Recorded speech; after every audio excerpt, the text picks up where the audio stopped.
നമസ്കാരം കൂട്ടുകാരെ, ദീപ്തീസ് ലിറ്റിൽ വേൾഡിൻ്റെ പുതിയൊരു വീഡിയോയിലേക്ക് എല്ലാവർക്കും സ്വാഗതം. വഴുതനങ്ങ കൊണ്ടുള്ളൊരു വിഭവമാണ് ഉണ്ടാക്കാൻ പോകുന്നത് കേട്ടോ. അതിന് വേണ്ടിയിട്ട് ഒരു വഴുതനങ്ങ എടുത്തിട്ടുണ്ട്. അതിനെ കട്ട് ചെയ്തിട്ട് കഷ്ണങ്ങളാക്കിയിട്ട് വെള്ളത്തിലിട്ട് വെച്ചിട്ടുണ്ട് കേട്ടോ. ഒരു വഴുതനങ്ങ വട്ടത്തിലാണ് എടുത്തിരിക്കുന്നത്. നിങ്ങൾക്ക് ഇഷ്ടമുള്ള ഇതിലരിയാം കേട്ടോ. നീളത്തിൽ വേണ്ടവർക്ക് നീളത്തിൽ അരിഞ്ഞെടുക്കാം. ഞാനിവിടെ വട്ടത്തിലാണ് അരിഞ്ഞിരിക്കുന്നത്. ഇനി ഇതിനെ വെള്ളത്തിലിട്ട് വെച്ചിരിക്കുന്നത്. വെള്ളത്തിൽ കണ്ട ഒരു നിറം വന്നത് അതിനൊരു കറയുണ്ട്, അതൊന്ന് പോകാൻ വേണ്ടിയിട്ടാണ് വെള്ളത്തിലിട്ട് വെച്ചിരിക്കുന്നത് കേട്ടോ. പാത്രത്തിലേക്ക് 1 ടീസ്പൂൺ കാശ്മീരി ചില്ലി പൗഡർ ചേർക്കുന്നുണ്ട്. ഒരു 1/4 ടീസ്പൂണോളം മഞ്ഞൾപ്പൊടി, കുറച്ച് പാകത്തിന് ഉപ്പ്, ഇതെല്ലാം ചേർത്ത് ഒന്ന് മിക്സ് ചെയ്ത് നമുക്ക് വഴുതനങ്ങ ചേർത്ത് വെക്കാം കേട്ടോ. ചേർത്ത് ഒന്ന് മിക്സ് ചെയ്തിട്ട് നമുക്ക് അരിഞ്ഞു വെച്ചിരിക്കുന്ന വഴുതനങ്ങ ഇതിലേക്ക് ചേർത്ത് കൊടുക്കാം. വെള്ളമൊക്കെ മാറ്റിയതാണ്. ഇതിനെ ഒന്ന് നന്നായി തേച്ച് യോജിപ്പിച്ച് വെക്കാം. നന്നായി ഒന്ന് ഇതിലേക്ക് പിടിച്ച് വരണം. ഒരു 5 മിനിറ്റ് അതുമ്പോൾ തേച്ച് പിടിപ്പിച്ചിട്ട് ഒന്ന് മാറ്റി വെക്കാം കേട്ടോ. കഷ്ണങ്ങളിലൊക്കെ നന്നായിട്ട് മസാല തേച്ച് പിടിപ്പിച്ചിട്ടുണ്ട് കേട്ടോ. ഒരു ചട്ടി ഗ്യാസിലേക്ക് വെച്ചിട്ടുണ്ട്.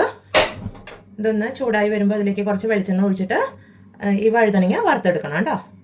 ചട്ടി ഒന്ന് ചൂടായി വന്നിട്ടുണ്ട്. അതിലേക്ക് നമുക്ക് ആവശ്യത്തിന് വെളിച്ചെണ്ണ ഒഴിച്ചു കൊടുക്കാം. എന്നിട്ട് ഈ വഴുതനങ്ങ നിരത്തി വെച്ച് ഒന്ന് വറുത്തെടുക്കാം.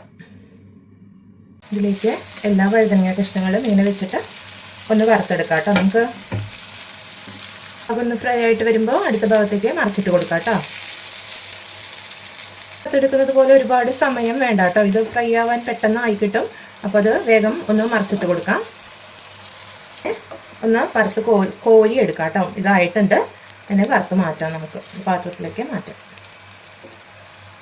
വഴുതനങ്ങ ഒരു പാത്രത്തിലേക്ക് നമ്മൾ മാറ്റി എടുത്തിട്ടുണ്ട്. ഇനി വേറൊരു ചട്ടി അടുപ്പത്തേക്ക് വെച്ചിട്ട് അതിൽ കുറച്ച് സാധനങ്ങളൊന്ന് ശരിയാക്കി എടുക്കാനുണ്ട്. നമുക്ക് നോക്കാം. ചട്ടി അടുപ്പത്തേക്ക് വെച്ചിട്ട് അതിലേക്ക് 2 ഉണക്കമുളക് 2 എണ്ണം പൊട്ടിച്ചതാണ് കേട്ടോ. അതുപോലെ ഒരു 4-5 അല്ലി വെളുത്തുള്ളി, ഇതൊന്നും ഒന്ന് മൂപ്പിച്ചെടുക്കണം കേട്ടോ.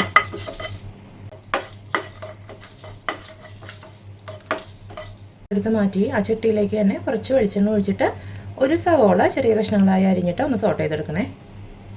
ഒരു സവോള ചെറിയ കഷ്ണങ്ങളായി അരിഞ്ഞിട്ട് ഇട്ട് കൊടുക്കുന്നുണ്ട്. അതിനൊന്ന് സോട്ട് ചെയ്തെടുക്കാം. ഇതൊന്ന് മൂത്ത് വരുന്ന സമയത്ത് ഇതിലേക്ക് കുറച്ച് ഉപ്പ് മാത്രം ചേർത്താൽ മതി. വഴുതനങ്ങ വറുക്കുമ്പോൾ നമ്മൾ ആവശ്യത്തിന് ഉപ്പ് അതിൽ ചേർത്തിട്ടുണ്ട്. ഇതൊന്ന് വാടി വരാൻ വേണ്ടി ആവശ്യമായ ഉപ്പ് ഇതിലേക്ക് ചേർത്ത് കൊടുക്കാം. ഒരൽപ്പം മുളക് പൊടി ചേർത്ത് കൊടുക്കാം. അതുപോലെ തന്നെ ഒരൽപ്പം മഞ്ഞൾപ്പൊടിയും ചേർത്ത് കൊടുക്കണം കേട്ടോ.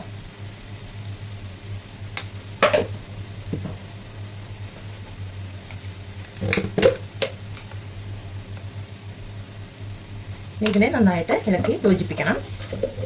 ഒന്ന് വാടി വരുന്നത് വരെ ഇളക്കി കൊടുക്കാം കേട്ടോ. മൂപ്പിച്ചെടുത്ത സബോള നമുക്ക് ഈ ഇതിലേക്ക് ചേർത്ത് കൊടുക്കാം. ഇനിയുള്ള പണി വളരെ എളുപ്പമാണ്. എല്ലാം കൂടി ഒന്ന് തിരുമ്മി യോജിപ്പിക്കുക. ഈ വഴുതനങ്ങ ഇങ്ങനെ വറുത്തിട്ട് തന്നെ ഭക്ഷണം കഴിക്കാൻ നല്ല രുചിയാണ് കേട്ടോ.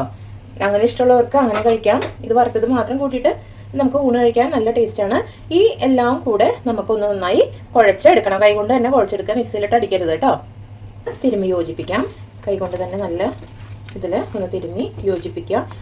നല്ല അടിപൊളി ടേസ്റ്റാണ് കേട്ടോ. ചോറ് എത്ര കഴിക്കും എന്നുള്ളത് പറയാൻ പറ്റില്ല ഇത് കൂട്ടിയിട്ട്. അത്രയും രുചിയാണ്. വഴുതനങ്ങ വീട്ടിൽ കഴിക്കാത്ത കുട്ടികളുണ്ടെങ്കിലും അല്ലെങ്കിൽ പ്രായമായവരുണ്ടെങ്കിലും ഇതൊന്ന് പരീക്ഷിച്ച് നോക്കൂ കേട്ടോ. അത്രയും ടേസ്റ്റാണ്. ഇത് കൂട്ടിയിട്ട് ഒരു പറ ചോറുണ്ണാം. ഒരു പറ കഴിച്ചില്ലെങ്കിലും ചോറ് അത്രയും നല്ല ടേസ്റ്റിൽ കഴിക്കാൻ പറ്റും. ഇത് ഇങ്ങനെ ഉരുട്ടി വെച്ച് കൊടുക്കുക. ഇത്രയേ ഉള്ളൂ. വളരെ എളുപ്പത്തിൽ നമുക്ക് തയ്യാറാക്കാൻ പറ്റുന്ന ഒന്നാണ് കേട്ടോ. അത് എല്ലാവരും ഒന്ന് പരീക്ഷിച്ച് നോക്കണേ. വഴുതനങ്ങയുടെ ഒരു രുചികരമായ ഒരു ഡിഷ് ഇവിടെ തയ്യാറായിട്ടുണ്ട്. അപ്പോൾ എല്ലാവരും ഇതൊന്ന് പരീക്ഷിച്ച് നോക്കണം. വയറ് നിറച്ച് ഊണ് കഴിക്കാൻ പറ്റും എന്നുള്ളത് ഉറപ്പാണ്.